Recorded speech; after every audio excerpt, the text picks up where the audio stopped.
घोड़ा की करी रे असबारी।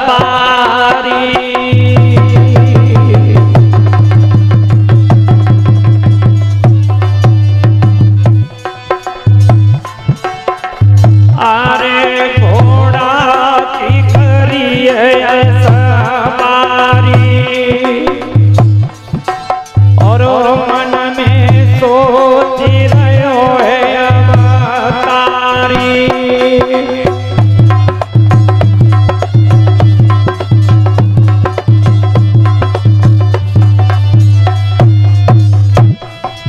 महाराज त्रसंकु घोड़ा पे सवार होकर के चलने लगे। अरे मन में सोच रहो है अवतारी और कहाँ पे गई है देख मेरी नारी।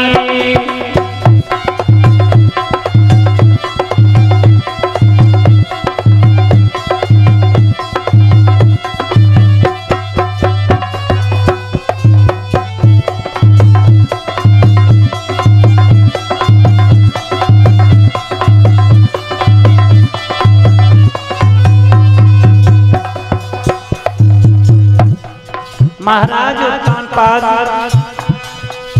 त्रसंकु महाराज आज अपनी नारी को देखने के लिए चले। तो आगे चल करके महाराज त्रसंकु क्या देख रहे हैं?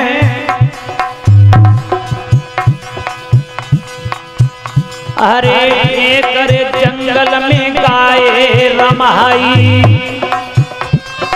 और पानी खेत रे सबरो लयो खाई।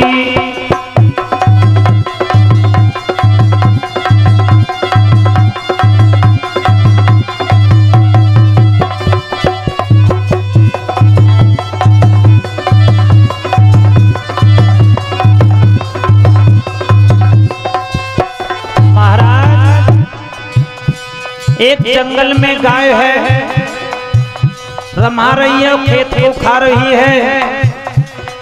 लेकिन महाराज त्रसंकु ने देखा उसी समय जसवीर हरे जाने किसानों दयो जगाई और पानी पूरे मारो लगाई।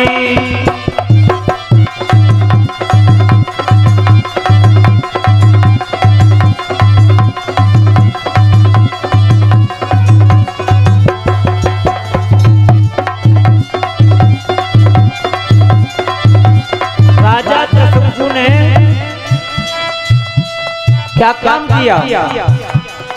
उस किसान को जगाया और कहा कि तुम सो रहे हो। अरे गाय तुम्हारे खेत को चल रही है, पूरा खेत खा लिया गाय ने। उसी समय उस किसान ने लाठी को उठाया, उस गाय को इतना पीटा कि वो गाय असमर्थ हो गई। वो गाय चलने लायक नहीं रही। तो उसी समय मैया ने क्या काम किया?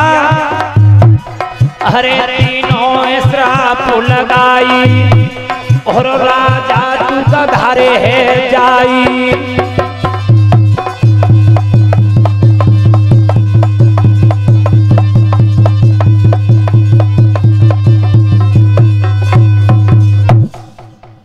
एकदम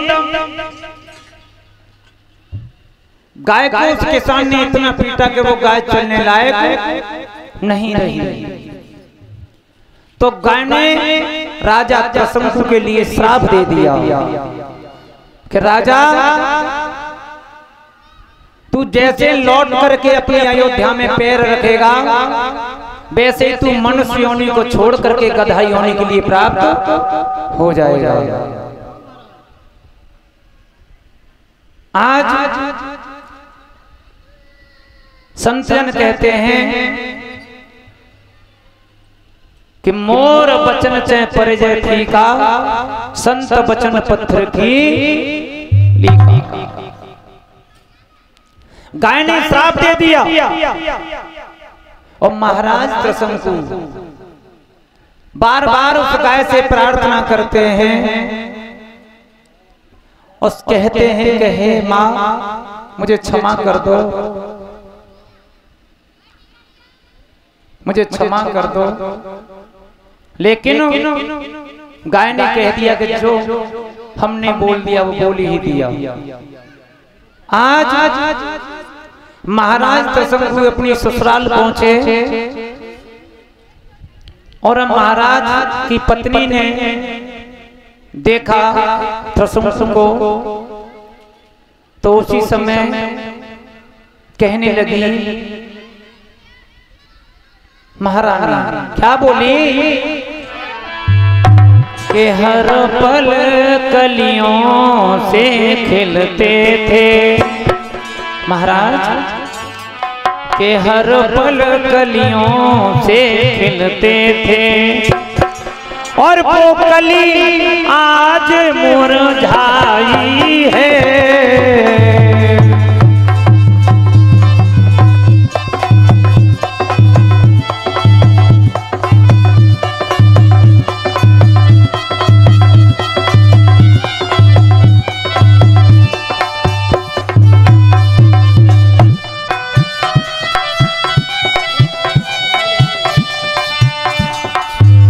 महारानी बोली, महाराज हर पल कलियों से खिलते थे, हर पल कलियों से खिलते थे, वो कली आज मुरझाई है।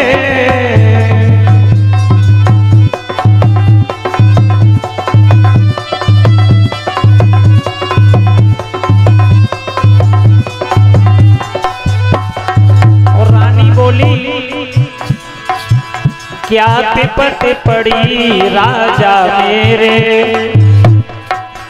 क्या विपत पड़ी राजा मेरे, तुम हमको दियो बताई है क्या।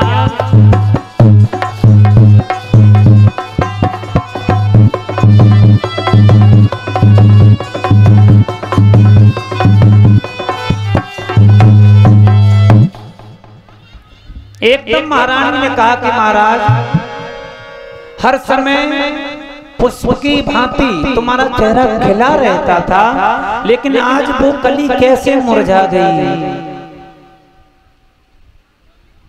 क्या हुआ। महाराज ने कहा, रानी हम तुम्हें लेवाने के लिए आ रहे थे, तो एक किसान का एक गाय खेत चर रही थी, खेत को खा रही थी,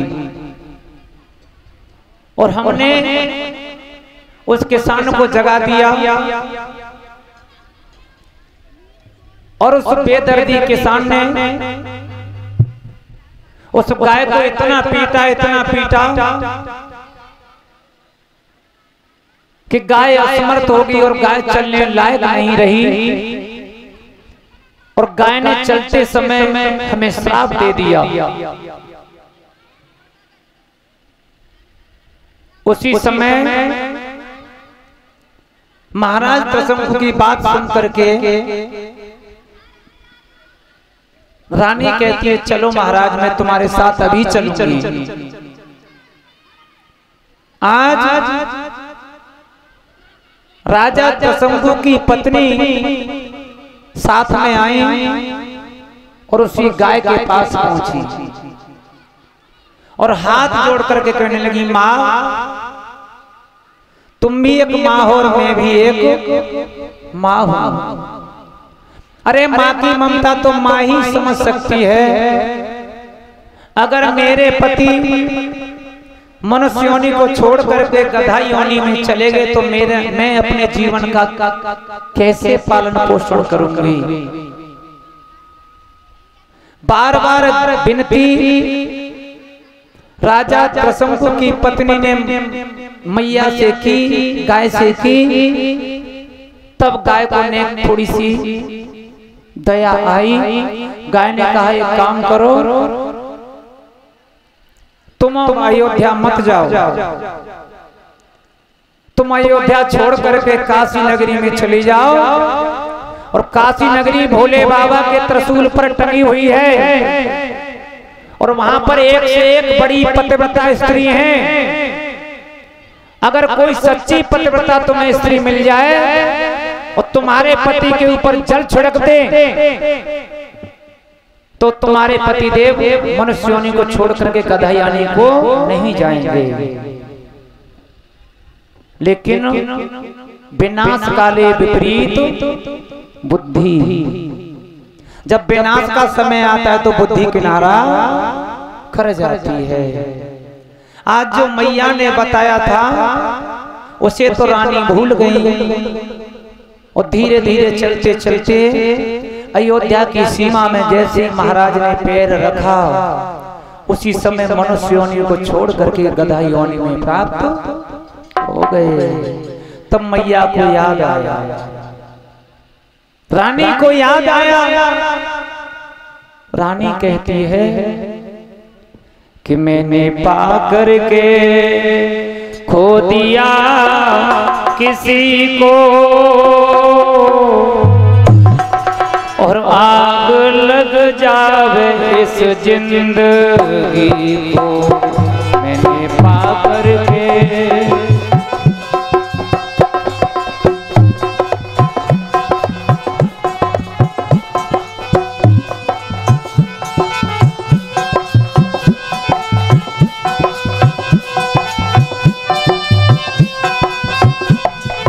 रानी विचार करती है, मैंने पाकर हो दिया किसी को, आग लग जावे इस जिंदगी को, मैंने पाकर के।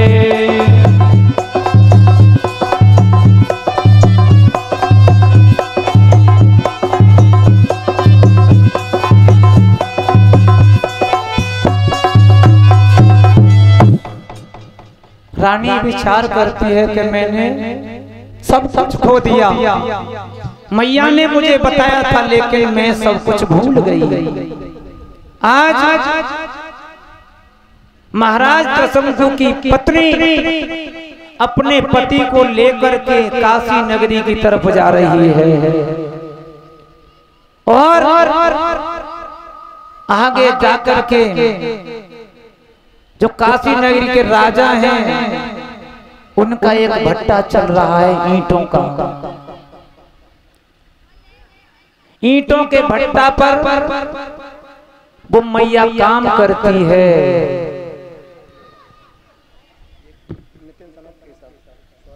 और ये नितिन सनोप के सब भैया हमारे लिए भिजवा रहे हैं। भगवान धन दान से भरपूर करते हैं, ठाकुर जी महाराज कृपा करते हैं, धन दान से भरपूर करते हैं।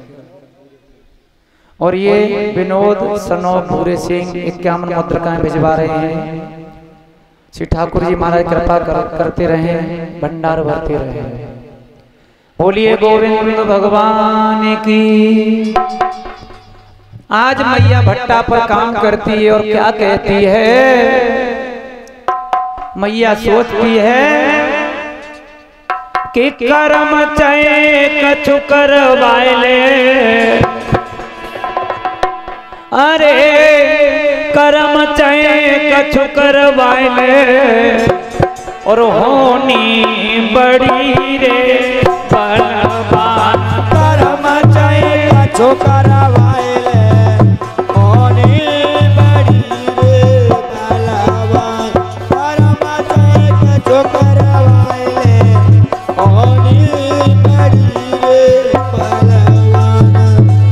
विचार करती है ये कर्मों की गति है। एक दिन राजा नल पे टूटी, एक दिन राजा नल पे टूटी, एक दिन राजा नल पे टूटी, एक दिन राजा नल पे टूटी। हार कौन निगल गई रे खूटी, हार कौन निगल गई रे खूटी, हार कौन गल गई रे खूटी, अरे कौन गल गई रे खूटी, पले जाके तोता उड़ गए, पले जाके तोता उड़ गए, होनी बड़ी रे बलवान करम जाए।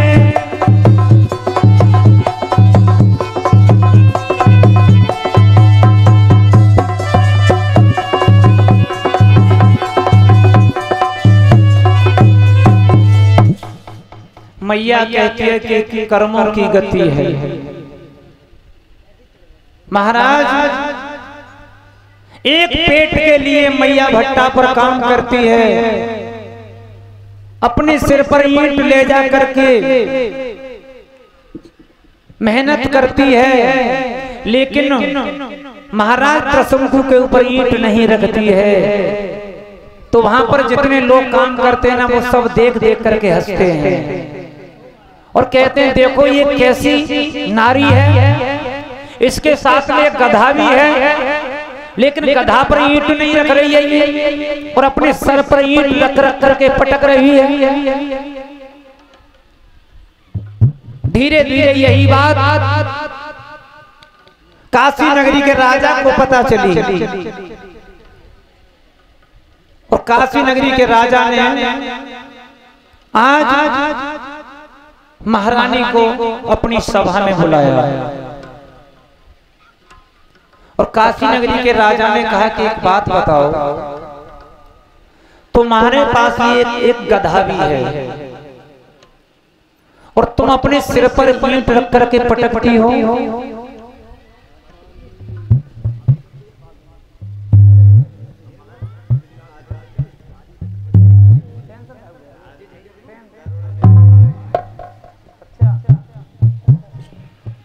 आज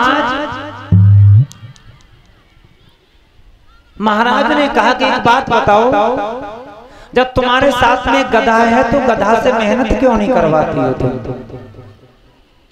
उसी समय हाथ जोड़ करके राजा त्रसंकु की पत्नी ने कहा कि महाराज, जिन्हें तुम गधा समझ रहे हो ना, वो गधा नहीं है, वो मेरे पति देव हैं। काशी नगरी के राजा कहने लगे तुम्हारे पति देव? कि हाँ महाराज। कि ऐसे कैसे हो गया?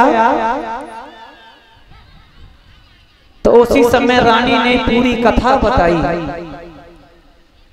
कि महाराज मेरे पति देव को एक गाय का श्राप लगा हुआ है, और गाय ने यह भी कहा था कि काशी नगरी में एक से एक बड़ी पतिव्रता स्त्री भी रहती हैं, कोई पतिव्रता स्त्री तुम्हारे पति पर जल छिड़क दे तो तुम्हारे पति का कल्याण हो जाएगा। उसी समय महाराज ने पूरी काशी नगरी में डोल पिटवा दिया। किस काशी नगरी में जितनी भी पतिव्रता स्त्री हैं, वो अपने पति के चढ़ामृत को लेकर के आए और इस गधा के ऊपर छींटा लगा। क्या काम हुआ? एक से एक बड़ी पतिव्रता स्त्री आती है अपने पति के चढ़ामृत को लेकर के, और उस गधा के ऊपर छींटा लगा दिया, लेकिन कोई फर्क नहीं पड़ता है। आज काशी नगरी के राजा विचार करने लगे कि ये शंकर जी के त्रिशूल पर टंगी हुई काशी नगरी और एक से एक बड़ी पतिव्रता स्त्री, ऐसी कोई पतिव्रता स्त्री नहीं है कि राजा त्रसंकु को गधा योनि से मुक्त करके मनुष्य योनि में ला दे। महाराज उसी समय राजा के मंत्री ने हाथ जोड़ करके कहा कि महाराज काशी नगरी की सभी पतिव्रता तो आ गई हैं, लेकिन एक पतिव्रता अभी तक नहीं आई। कौन है वो? कि शूद्र जाति की है, वो शूद्र जाति की है। महाराज ने कहा कोई भी सही, जाओ बुला करके लाओ। मंत्री गया और मंत्री ने जाकर के उस शूद्र जाति की नारी से कहा कि महाराज का ऑर्डर है, तुम्हें चलो सभा में बुलाया जा रहा है और अपने पति के चढ़ामृत को लेकर के चलो। उस शूद्र जाति की नारी ने मना कर दिया कि नहीं, हम नहीं जाएंगे, हम नहीं जाएंगे। तो उसी समय मंत्री ने कहा तुम्हें पता होना चाहिए, महाराज का ऑर्डर है कि अगर तुम सभा में नहीं पहुंची तो कुनवा सहित महाराज तुम्हें फांसी पर चढ़वा देंगे। तो पतिव्रता स्त्री क्या कहती है उसी समय कि चढ़वा देंगे तो कोई बड़ी बात नहीं, चढ़वा देंगे तो कोई बड़ी बात नहीं है। क्यों नहीं है? तो कितनी सुंदर कल्पना कर रही है वो। अरे हाथी के दांत के खिलौने बने भांति भांति, गेड़ा की खाल तो ढाल में लगाइए। हे मंत्री सुनो, अरे हाथी के दांत के खिलौने बने भांति भांति, गेड़ा की खाल तो ढाल में लगाई है। अरे शेरा की खाल काऊ संत मन भाई गई, तो बकरा की खाल की जी ढोलक मढ़े आई है।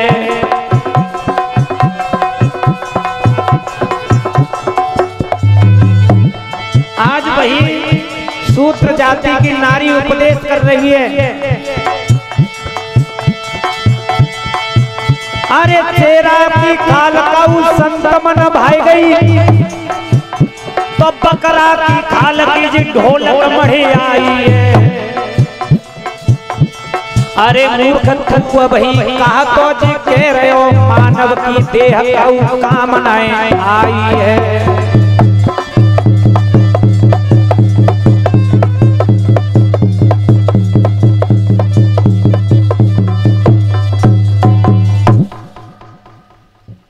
उस शूद्र जाति के नारी ने कह दिया, हाथी के दांत के खिलौने बने भांति भांति, और गेड़ा की खाल जी तो ढाल में लगाई है।